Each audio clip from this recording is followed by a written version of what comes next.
Hello and welcome to Tidbits and Trivia on Marist College. My name is Brother Frank. I am a Marist brother. I belong to the community of Catholic religious brothers who were the original founders of Marist College.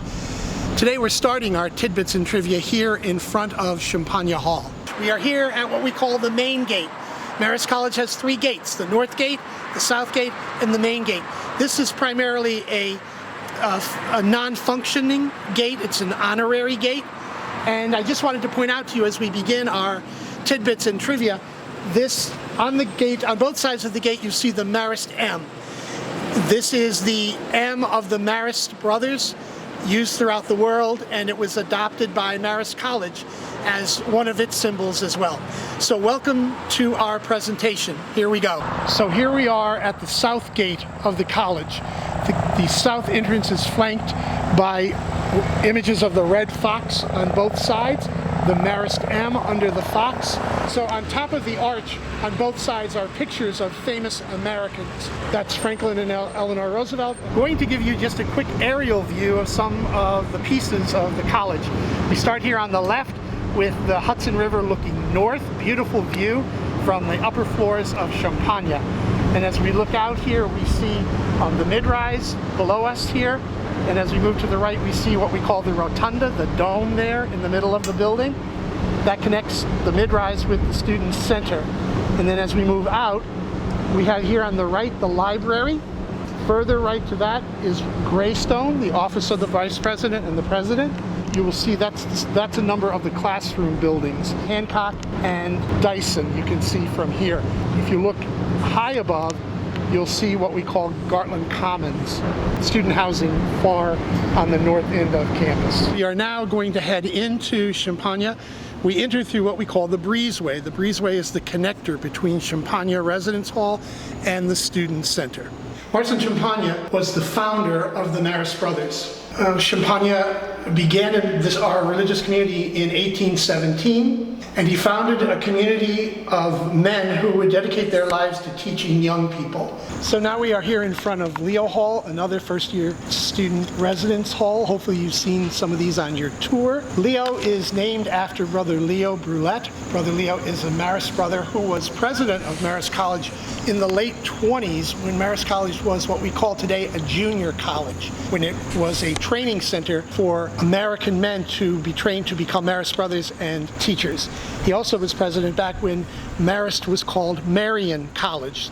That's our first name, trivia. We were first called Marian College, and in the 1950s switched the name over to Marist. Both references, Marian and Marist, have to do with Mary, the mother of Jesus, who is named after the founding title of the community, the Marist Brothers. Here's Sheehan Hall, three-floor freshman residence hall, and it's named after a priest who lived in Poughkeepsie when the brothers first came here. Monsignor Sheehan was a great help to the brothers in getting Marist College, Marian College, and then Marist College set up. So therefore they honored him by naming a residence hall after him. Now we are standing in front of Marian Hall. Marian Hall is also a freshman residence. It was originally built as the college gymnasium, our first gym, and it was called St. Joseph's. When we transitioned from a gym to a residence hall, it was renamed Marian Hall after the original name of the college. We are now standing in front of the student center. We call it the rotunda, the dome, and to the right of the rotunda is a building called Midrise. Why such a creative name? Because it is neither a low-rise nor a high-rise, and everyone refers to it as the Midrise. In that building, there are freshmen and sophomores. Out here in front of the Student Center and the Midrise is the College Green. This is where, to the right, where a graduation takes place on the lawn, but it's also the famous Marist Beach. On a beautiful day in the fall or in the spring, all of this lawn will be covered with blankets and towels, and kids outside playing frisbee, throwing a football on a nice day at Marist. After classes are over, by the way. So this is Greystone building. Obviously it gets its name from the color of the stone. Greystone is the office of the president and the vice president. When the brothers came to Poughkeepsie, they bought two estates here on the river. One on this side of the property where we are now was called the Beck Estate. This was the carriage house and the barn for the Beck Estate. A carriage house was on the bottom floor, and then a hayloft above. And that was changed then into a usable building for offices and classrooms originally. We come now to the James Cannavino Library. The library will become one of your homes away from home while you are a student at Marist. We are now standing in front of the building that's called St. Peter's. It's across from the chapel. It also marks the end of the Beck estate, the first of the two estates that we bought and put together to make the college. St. Peter's was a residence for the early Marist brothers. It now houses college administration offices. It's called St. Peter's because the brothers who lived there taught in a local grade school in Poughkeepsie by the name of St. Peter's. Across from the chapel green and right in front of the what we call the underpass that connects the two sides of the campus under Route 9, we have our Kieran Gatehouse. This building, as well as St. Peter's and the President's Office, were original buildings from the Beck estate. They were built in 1865, and this was the home to the gatekeeper who was in charge of seeing people on or off the property at the time. And if you scan to the right, this was the original entrance to the college.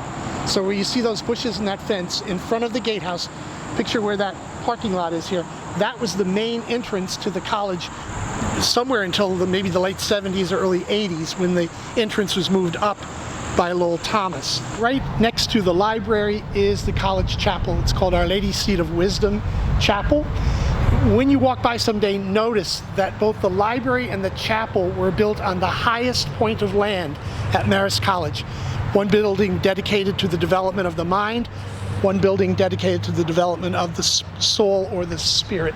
All of the woodwork, everything inside was built by the Marist brothers. It's a beautiful chapel. Stop in, come to Mass, and on the hot days you can stop in to pray or get your breath because it's air conditioned. Hi, we're standing in front of Byrne House. Byrne House is the center for campus ministries. So this is the Department of Religious and Spiritual Life. So we take care of all of the things like retreats and liturgies and community service programs at Marist. We have the largest student organization in campus ministry, and we hope that you'll join us. This is our cat. His name is Rafter, and Rafter has been living with us here for the past 3 years. So if you see Rafter, say hello. We are right now behind Champagne, and we are overlooking a space we call the yard. If you look out, you can see a fenced area with green. That's the campus community garden. And that's a garden that is created and cultivated by staff and faculty and students on campus. In front of the garden where you see the construction going on, that was a yard until last week, and now it's being cleared to put down a pad which will hold the tent which is being put up, the new dining tent, so you'll be using that in the fall.